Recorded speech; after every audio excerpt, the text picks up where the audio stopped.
공복으로 운동하면 지방이 더 잘 탄다던데 운동할 때 땀을 더 많이 흘리면 살이 더 잘 빠진다던데 정말인가요? 다이어트 진료하면서 이런 질문 많이 받았습니다. 최신 의학 연구를 기반으로 공복 운동과 땀 운동이 실제로 효과가 있는 건지 알려드리도록 하겠습니다.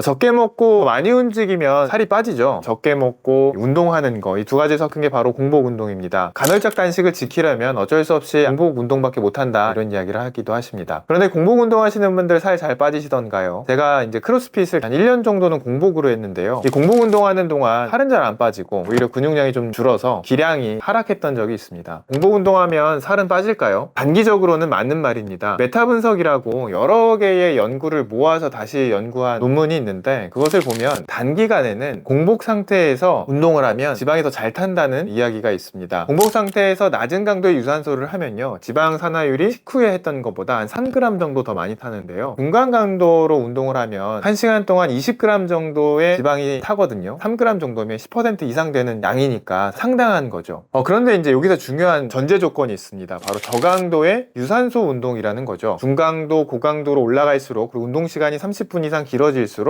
공복 운동을 할 때 지방이 더 잘 타는 효과는 없어지게 됩니다. 왜냐하면 우리 몸에 글리코겐이라고 탄수화물 저장고가 있는데, 그걸 다 쓰고 나면 근육을 분해해서 에너지를 쓰게 되거든요. 그러니까 실제로 공복에 헬스나 수영장 다니시는 분들 중에 인바디를 찍어보니까 오히려 지방이 늘어나고 근육은 줄었다는 이런 결과를 보시는 경우가 종종 있는데요, 이때는 우리가 공복으로 운동할 때 지방이 산화되는 것보다 오히려 근육을 분해해서 쓰는 경우일 수 있습니다. 어떤 연구를 보면은 1시간 운동을 할 때 식후 운동보다 공복 운동에서 근육질에 분해되는 이 비율이 2배 높았다고 이야기합니다. 1시간 정도 운동하는데 거기서 사용된 칼로리의 10%를 단백질에서, 그러니까 근육에서 끌고 온다는 그런 이야기인 거죠. 그걸 제가 실제로 1년 동안 운동하면서 겪었던 겁니다. 크로스핏이라는 운동은 고강도 운동이면서 1시간 정도 하는 운동이거든요. 고강도로 좀 긴 시간을 운동하니까 공복으로 할 때 제 근육을 분해해서 쓰면서 근육량도 줄어들고 운동 퍼포먼스도 오히려 망가지게 된 것이었죠. 또한 공복 운동이요, 초기에는 지방을 태우는데 효과가 있는데 저강도 운동이라고 해도 우리 몸이 공복 운동에 익숙해지면 효율이 떨어집니다. 그래서 3개월 이상 되는 연구에서는 공복 운동이나 식후 운동이나 지방 산화되는 이 비율이 비슷하다고 알려져 있습니다. 그래서 초기에 저강도로 운동하시는 분들은 공복 운동하시는 거 괜찮거든요. 그렇게 한두 달 해보시다가 더 이상 지방이 잘 빠지지 않는 것 같다고 느껴지신다면 그때는 식후에 운동하시는 게 나을 수 있습니다. 특히 공복 운동 하시면 아침에 많이 하시죠. 그런데 아침에 공복 운동이 장기간 지속되면 또 안 좋을 수 있는 이유가 콜티졸이라고 하는 스트레스 호르몬 때문인데요, 공복 운동에서는 콜티졸이 증가하거든요. 이 스트레스 상태를 만들어서 혈당을 증가시키는 반응인데, 이 혈당을 증가시킬 때 또 근육을 분해하는 게 같이 일어납니다. 자고 일어났을 때 이 코티솔 수치가 좀 올라가거든요. 안 그래도 코티솔 수치가 높은데 공복 운동을 해서 코티솔 수치를 더 높이면 근육이 분해되기 더 쉬운 환경이 돼서요, 아침마다 운동을 하시는 분들의 경우에는 길어지면 길어질수록 오히려 건강에, 다이어트에 도움이 되지 않을 수 있습니다. 정리해 볼까요? 30분 정도 저강도로 혹은 중간 강도의 유산소 운동 하시는 분들은 공복 운동해도 괜찮습니다. 그리고 3개월 이내로 초기 지방 빼는 데는 도움이 되죠. 그런데요, 운동 시간이 30분 이상으로 길어진다거나 운동 강도가 고강도에 가깝다면 오히려 지방을 태우는 것이 아니라 근육을 분해해서 지방량은 늘어나고 근육은 줄어드는 그런 불상사를 겪게 될 수 있습니다. 그래서 저는 가능하면 공복 운동보다는 간단하게라도 탄수화물을 조금 넣어주는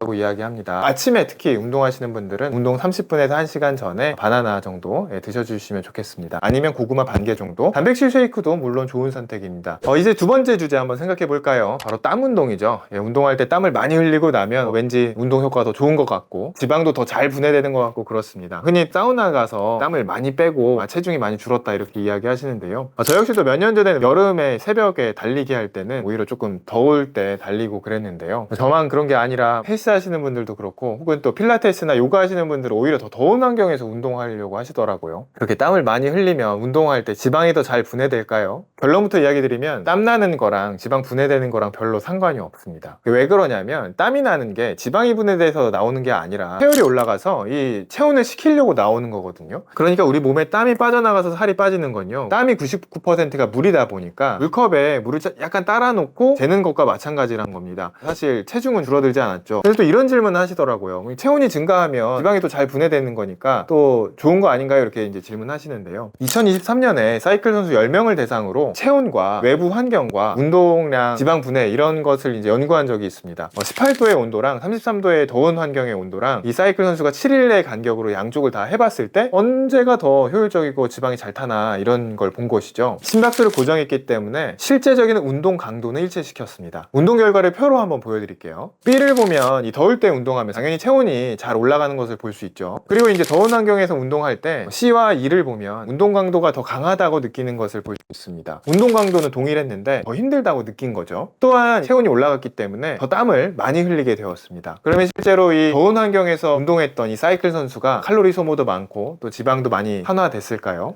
네, 오히려 반대였습니다. 이 B를 보면요, 더운 환경에서 운동했을 때 소모된 운동 칼로리가 적었고요, 시원한 18도의 온도에서 운동했던 분들이 운동 칼로리 소모가 많았습니다. 한 14% 정도 차이가 났는데요, 덥게 땀 많이 흘리게 운동한 사람이 14% 칼로리를 적게 쓴 거죠. 또 D를 보면요, 더운 환경에서 탄수화물 산화율이 19%가 유의미하게 감소했는데 또 F에서 지방 산화율은 양쪽이 차이가 없었다는 것을 볼 수 있습니다. 생각보다 우리 근육에 저장됐던 탄수화물을 많이 안 썼다는 거죠. 그 이유는 더우면 스스로 느끼는 강도가 세다 보니까 근육의 출력이나 운동량을 시원할 때보다 충분히 낼 수 없었던 겁니다. 내가 운동할 때 실제로 힘들었던 거랑 땀이 많이 나는 거랑 운동의 효과 그리고 지방이 타는 거는 별로 관계가 없다는 거죠. 그래서 더울 때 밖에서 땀 뻘뻘 흘리면서 운동하는 것보다는 헬스장에서 시원하게 에어컨 바람 쐬면서 운동하는 게 더 지방 태우는 데 도움이 될 수 있다, 이런 내용의 연구라고 보시면 되겠습니다. 탄수화물 산화가 좋다는 이야기는 그 이후에 이어지는 지방 산화도 결과적으로는 더 좋아진다는 이야기이기 때문에 쾌적한 곳에서 운동하는 게 살 빼는 데 훨씬 더 유리합니다. 그런데 이제 공복 운동이든 그리고 땀을 많이 흘리는 땀 운동이든 지방 잘 태우려고 하는 거잖아요. 지방은 어떻게 할 때 좀 잘 탈까요? 지방은 베타 산화라는 과정을 통해서 산화가 되면서 이제 에너지원으로 바뀌는데요, 이 큰 전제 조건이 있습니다. 우리 몸에 에너지가 필요할 때 지방이 지방산으로 분해되고 이 지방산이 미토콘드리아로 가서 에너지로 쓰입니다. 그러니까 에너지가 필요한 몸 상태여야 이 지방이 쓰인다는 거죠. 몸이 에너지가 필요한 그 상태가 되려면 어떻게 해야 되나요? 그게 바로 적게 먹거나 더 많이 움직여서 들어오는 칼로리를 줄이거나 사용하는 칼로리를 늘리는 거죠. 그런데 이제 운동량이 적으시거나 식욕이 너무 좋아서 식단을 못 하시는 경우에는 살이 좀 더디게 빠질 수 있습니다. 이럴 때는 다이어트 약, 그러니까 이제 보조제가 도움이 될 수 있습니다. 교감신경을 항진시켜서 식욕도 억제하고 대사량을 올려서 칼로리 소모도 증가시키거든요. 지방이 더 잘 타는 몸이 되다 보니까 식단을 조금만 해주고 운동을 조금만 해줘도 살이 잘 빠지는 걸 볼 수 있습니다. 다이어트 약에 대한 더 자세한 정보는 제가 아래 고정 댓글에 남겨둘 테니 그 영상을 좀 참고해 주시기 바랍니다. 오늘은 이 공복운동, 땀운동 두 가지를 알아보았습니다. 공복운동하면 살 잘 빠질까요? 30분 이내에 저강도 운동은 괜찮다는 것을 알아보았습니다. 근데 30분 이상 하시거나 중강도, 고강도거나 이런 경우에는 근손실 위험이 있을 수 있기 때문에 공복보다는 조금이라도 먹고 운동하시는 게 낫다는 거 오늘 살펴보았습니다. 그 다음 땀 운동이죠. 땀 많이 나면 운동 효과가 더 좋을까요? 그렇지 않았습니다. 땀은 그냥 체온이 올라가서 나는 거죠. 쾌적하게 운동하는 게 더 칼로리 소모에 유리하다는 걸 알게 되셨으니까 이번 여름에는 좀 시원하게 운동하시기 바라겠습니다. 가장 좋은 건 꾸준히 좋은 식단, 정기적인 운동할 수 있는 시간을 확보하는 거죠. 다이어트는 한번 살을 빼고 마는 이 단거리 경주가 아니라 계속해서 좋은 습관을 유지해 나가는 마라톤과 같습니다. 지속적이고 효율적인 방법을 찾아야죠. 네, 오늘 영상이 현명한 다이어트를 하는데 도움이 되셨길 바랍니다. 혹시나 궁금하신 게 있다면 댓글을 통해서 질문해 주세요. 그 댓글을 토대로 한번 만들어 보겠습니다. 그럼 저는 다음 영상으로 돌아오겠습니다. 안녕히 계세요.